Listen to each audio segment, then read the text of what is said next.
What's going on, guys? My name is Triforce Addiction. Welcome back to another COD mode video. So today we are going to be discussing the brand new legendary skin for the Peacekeeper, which is actually the second one, might I add, after the Crust Punker, which is the Vivid Notes. So this is the second legendary to be released this week. Obviously, we do have a shorter season, so one of these weeks we're bound to have at least one draw. Well, at least two draws before the season was over. So I guess this week had to be the week, and I guess next week we're gonna get that Firebreak Redux, and the final week we're getting that HDR legendary skin. Of course, for the Firebreak Redux, I'm not gonna have to get it since I already have the Firebreak skin. So that one I'm gonna skip up, save up some more money, and then go on the HDR and have some more extra lying around for season 4. So now discussing the Peacekeeper Vivid Notes. So this is a far different legendary skin compared to what it got like a few years back with the Crust Punker. Of course, things changed, legendaries evolved, and they become a lot more advanced. And of course, the Vivid Notes is really no exception. And within this season, I mean, they improved like most of the legendary skins by a huge amount. Skins like this would probably have never been in the first year of the game. Maybe there would have been like one. I think the only one that was actually decent was probably the Cordite 0G, and maybe just anything that had like color spectrum in it.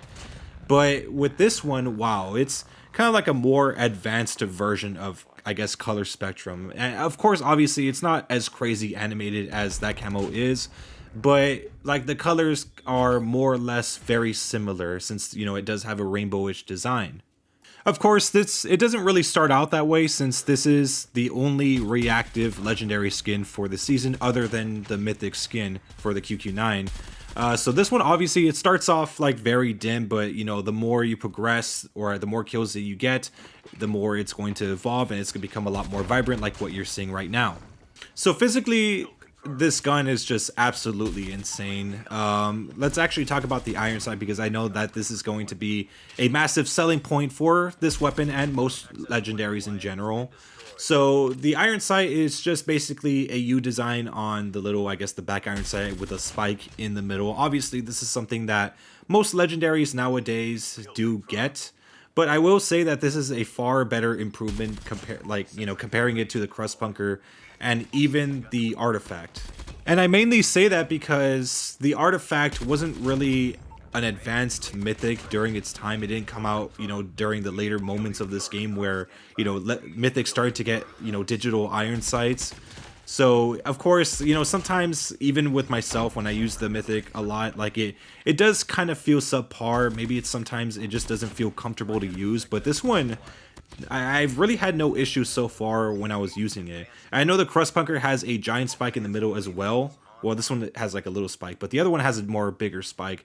But I would say this is probably the most comfortable legendary iron sight that we have. At least as far as it goes for the Peacekeeper. So probably another feature that I do want to discuss, this might be like a unique legendary feature, kind of like how the Mystic cards had that little clock on the side, or when the Carrot Cutie had the little date of when you started playing the game. This one kind of has like this volume meter on the side. It does change color like the more the gun evolves. I'm not really sure if this really counts as like some sort of special unique feature to the gun, because I'm sure that any legendary would have something like this that's very similar. But again, I mean, I'm counting it for this gun since it's more of a music themed type of gun. But yeah, I don't know. Let me know what you guys think down below about that, if you really think that this is like some sort of unique feature.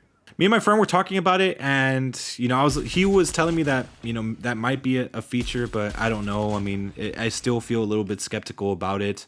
But yeah, I forgot to also mention that there is another thing that I really do like about this is at the bottom of the iron sight for the Vivid Notes, there is like this weird jewel, or I guess it's like this purple gem that's under the iron sight. It looks absolutely amazing. I don't know. I just can't stop looking at that. It looks very majestic. So as it goes for the death effect, that's another thing that I do want to kind of point out. The death effect is pretty unique as well. I can't really explain what it is, but it's more of I guess a futuristic type of thing with it. It has its own unique sounds as well. Obviously, it's a different legendary, but yeah, it's very hard to explain. But it's basically like just a bunch of lines kind of like making this cube and the enemy just disappears into it. That's pretty much it. The shooting sounds as well as the reload sounds are pretty noticeable as well. That's something that, I mean, the Crustpunker has that as well, but I think the only difference is that the Crustpunker makes the gun sound like if it's a more natural type of, you know, sound.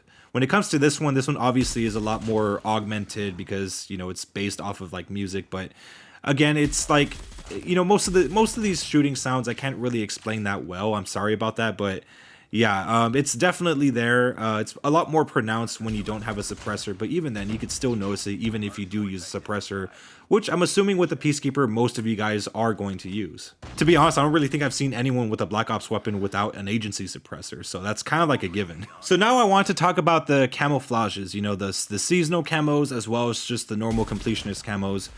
First off, when you put diamond on it, it sucks ass. Trust me when I say that. It's more stud than anything. It's not worth putting on. But if you do have fluorescent camo or any of the seasonal camos that's not gold and emerald, it's absolutely going to look amazing. But I would say obviously fluorescent is like the best one out of all of them. So anyways, that's more or less going to cut it for now, at least until I make the comparison video. So anyways, I hope you guys enjoyed the video. Make sure you leave a like, make sure to subscribe, and here's a class setup for you guys before I go. So anyways, I'll see you guys next time.